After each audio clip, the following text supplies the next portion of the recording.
आगाह कयां कि मीरपुर ख़ास में एंटी करप्शन टीम पारा रिसर्च इंस्टीट्यूट के ऑफिस से छापो हयो वियो है। एंटी करप्शन टीम ज़रई ज़मीन और कब्जा थियल ज़मीन जो रिकॉर्ड तहवील में वठी छॾियो है। अवांखे अपडेट कंदा हलूं। अहम ख़बर है, एंटी करप्शन टीम ज़रई ज़मीन और कब्जा थियल ज़मीन जो रिकॉर्ड तहवील में वठी छॾियो है। एंटी करप्शन टीम जो छापो हयो वियो है। ऑफिस जा अक्सर मुलाजिम फरार थी विया। ऑफिस जे मुलाज़िमन में थरथलो मची वियो। अवांखे अपडेट कंदा हलूं। अहम ख़बर है, मीरपुर ख़ास में एंटी करप्शन टीम जो हार्टिकल्चरल रिसर्च इंस्टीट्यूट के ऑफिस से छापो हयो वियो है।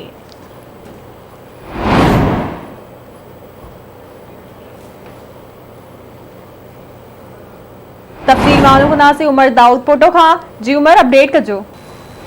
मीरपुर खास में फर्स्ट जुडिशियल मजिस्ट्रेट नजीबुल्ला सुमरे की निगरानी में एंटी करप्शन सर्कल ऑफिसर मंजूर मेमन की सरबराही में एंटी करप्शन जो टीम जो हार्टिकल्चर रिसर्च में जो ऑफिस से छापो हयो वियो।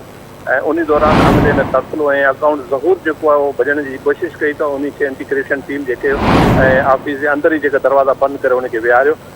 उन्होंने जो दब करण का 4 साल जो रिकॉर्ड है वो तहवील में वरितो है।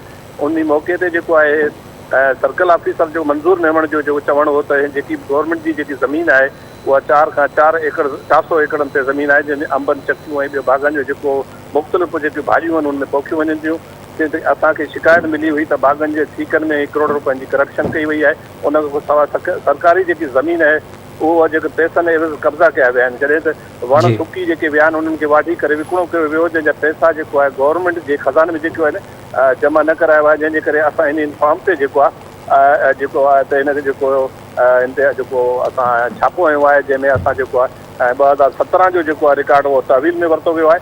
ऐं जेको बि जांच में मुलविस अमलदार हूंदो उन ख़िलाफ़ जेकी आहे सख़्त कार्रवाई जेकी आहे आंदी वेंदी। होॾां जेको आहे से जेके हितां जा सुञाण धुरियुनि जो चवणु हो त एंटी करप्शन माज़ी में भी केतिरनि ई जेके अने पब्लिक हेल्थ समेत मुख़्तलिफ़ जेके सरकारी ऑफिसूं आहिनि उन्हनि में भी छापा विया आहिनि ऐं रिकॉर्ड बि हथु कयो वियो। उन खां सवाइ बि हुननि को बि जेको आहे लह मिटी करे अॼु ताईं बि को बि जेको आहे। ठीक है उमर, वॾी महिरबानी अवां जी तफ़सील खां आगाह करण लाइ।